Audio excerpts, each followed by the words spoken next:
Well, I go to Gordon College, which is a small Christian school on the North Shore of Boston. And we have a program that runs through JUC, and so heard a lot of great things about it from students who have come over for a semester, for a year before, and they've just come back to Gordon just loving it and wanting to come back. And so I felt really a need to be here. I was here a couple of summers ago with a pilgrimage, and it was one of those things like, okay, I've seen all the sites, that's great. Now I just want to live here, be with the people. And so Jerusalem University College has given me that opportunity. Well, my degree is in psychology with a biblical studies minor.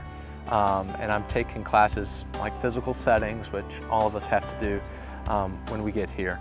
Rabbinic thought and lit, archaeology, and history of ancient Israel. So really jam-packed with Old Testament stuff, which is absolutely wonderful. And so I've really been enjoying it. And I think the really interesting thing is 3 out of 4 of my professors are Jewish. And going to a Christian school, I get no opportunity to be around different faiths like that. And there's, a great thing about going to a Christian school like Gordon, but here at JUC, you're really kind of thrown into a little bit of everything, and you get to discuss it and talk about it. And so I've really been able to clear up a lot of those questions about Judaism and Christian and Jewish relationships, not by talking to a Christian who knows a lot about Judaism, but about a rabbi. And I think that's just an absolute strength of this school. I think this place is like a family, and there's really this kind of, we take care of each other. There's really this family bond. And so in some sense, that's the heartbeat, that there's this rhythm that we go through, and I'm already getting excited because tonight is the Shabbat meal.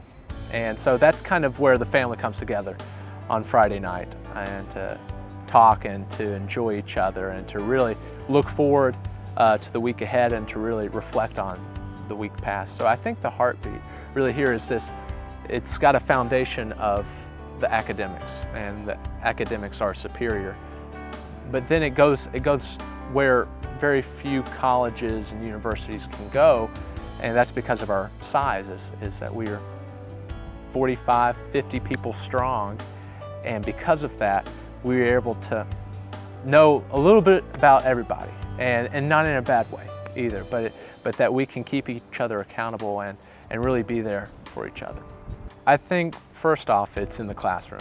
From what we're learning, I think it's really given us a foundation of what does the Bible look like on the ground? What does the dirt look like that was stuck to Jesus' feet when he was preaching the gospel?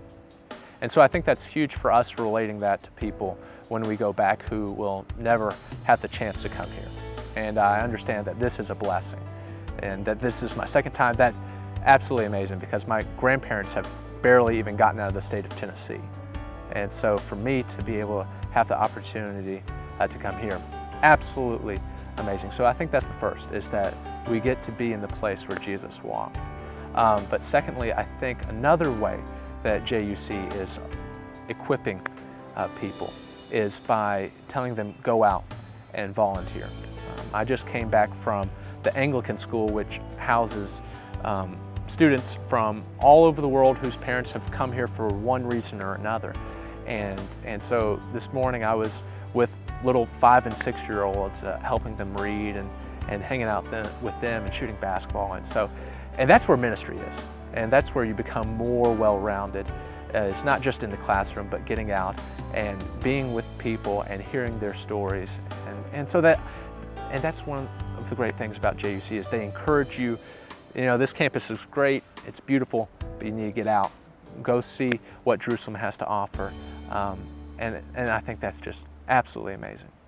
For me, I'm in the discernment process to become an Episcopal priest. And so that's really been on my heart, because right when I get back to Gordon, we start that process officially at my church. And so that's one thing that I've been asking myself, is what does discipleship look like? And I think this place really gives you some humility, in that you get to be in this place and get to be with these people.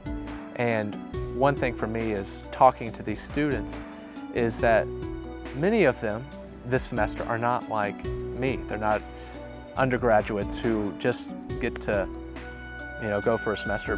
Most of them have had careers and have quit that job, left home, sold their house, sold their car, whatever it may be.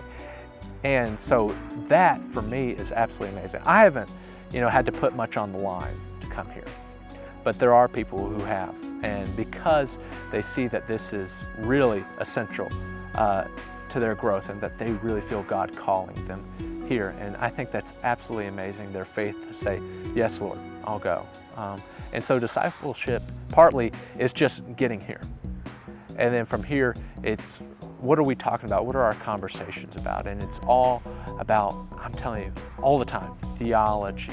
What does the Bible say about this? What does the Bible say about that? It's absolutely amazing. And so for me, classroom's great, but it's then, why are these people here? What are they doing here? And what is driving them?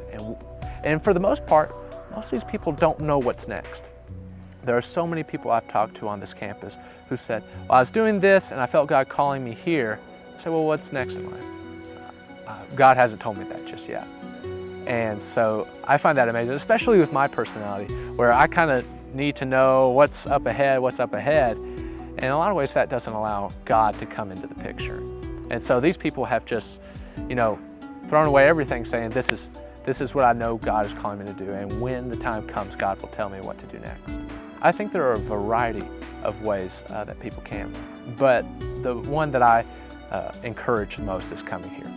For semester, for a short term, 2-week during the summer. It's jam-packed with educational value, but it's also the experience. To be here, even for 2 weeks, is absolutely amazing. I think prayers are always needed. I think prayers for this land and for this people.